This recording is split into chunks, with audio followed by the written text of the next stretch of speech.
Hello friends, welcome back to our channel Papiya's ঘরোয়া cooking. তোমরা কেমন আছো? আজকে বানাবো নতুনত্ব একটা ফলের চাটনি। আর এই ফলটা খেতে খুবই টক। এটাকে অনেকে অনেক নামে ডাকে এই ফলগুলোকে।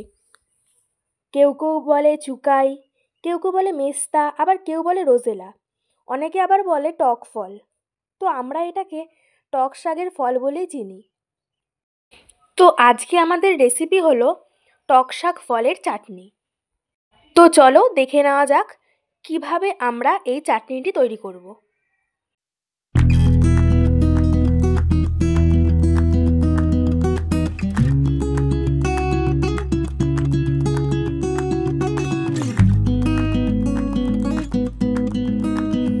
তো তার জন্যই দেখো একটা প্লেট নিয়ে বেরিয়ে পড়েছি, কারণ এই টক শাক গাছটা আমাদের বাড়িতেই রয়েছে।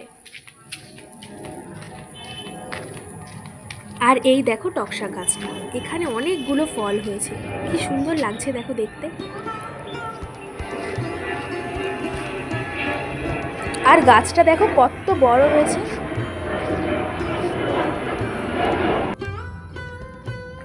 এইবার এখান থেকে একটা একটা করে এই ফলগুলো আমরা তুলে নেব। ফলগুলো এই রকম দেখতে হয়, আর এর কালারটা হয় লাল। এবার আমি একে একে সব ফলগুলো তুলে নিচ্ছি। তো দেখো আমার সব ফলগুলো তোলা হয়ে গেছে।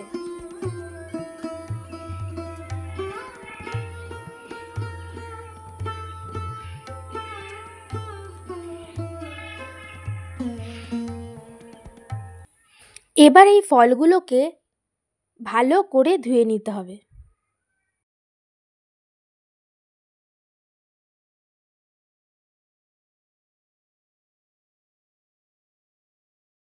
ধুয়ে নেওয়া হয়ে গেলে এর সাইডে যে পাপড়িগুলো আছে ওগুলো ছাড়িয়ে নিতে হবে। এই ফলটার পাশে যে লাল অংশটা থাকে এটাকেই আমরা নেব। ঠিক এইভাবেই ফলগুলোকে ছাড়িয়ে নিতে হবে। এই ফলটার ভেতরে যে সবুজ অংশটা থাকে এটাকে ফেলে দিতে হবে। তো একইভাবে আমি সব ফলগুলো ছাড়িয়ে নিচ্ছি। তো দেখো আমার সব ফলগুলো ছাড়ানো হয়ে গেছে।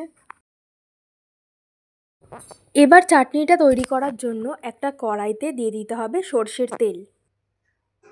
সর্ষের তেলটা গরম হয়ে গেলে এর মধ্যে দিয়ে দিতে হবে শুকনো লঙ্কা। শুকনো লঙ্কাটা ভাজা ভাজা হয়ে গেলে এর মধ্যে দিয়ে দিতে হবে পাঁচফোড়ন। এরপরে যেই টক শাকের ফলগুলো আমরা বেছে রেখেছিলাম সেগুলো এই কড়াইয়ের মধ্যে দিয়ে দিতে হবে। এবার এই টক শাকের ফলগুলোকে ভালো করে তেলের সাথে ভেজে নিতে হবে। এটা যত ভাজা হবে ততই এটা গলতে শুরু করবে। এরপর এর মধ্যে দিয়ে দিতে হবে স্বাদ অনুযায়ী লবণ আর হলুদ। এবার এই সবগুলো উপকরণকে একসাথে ভালো করে নাড়িয়ে চাড়িয়ে নিতে হবে। এটা মেশানো হয়ে গেলে এর মধ্যে দিয়ে দিতে হবে 1 কাপ পরিমাণ জল। এবার এটাকে জলের সাথে ভালো করে মিশিয়ে নিতে হবে।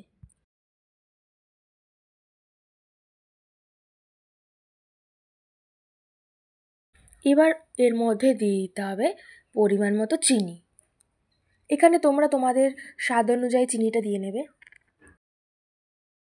যেহেতু এই ফলটা অনেকটাই টক হয় তো তোমরা একটু চিনিটা বেশি করেই দেবে। তো তোমরা এখানে দেখতেই পাচ্ছ যে ফলটা পুরোই গলে এসেছে। এভাবেই যখন এটা পুরো গলে আসবে তখনই তৈরি হয়ে যাবে আমাদের চাটনি। তো তোমরা দেখতেই পাচ্ছ আমাদের এটা তৈরি হয়ে গেছে।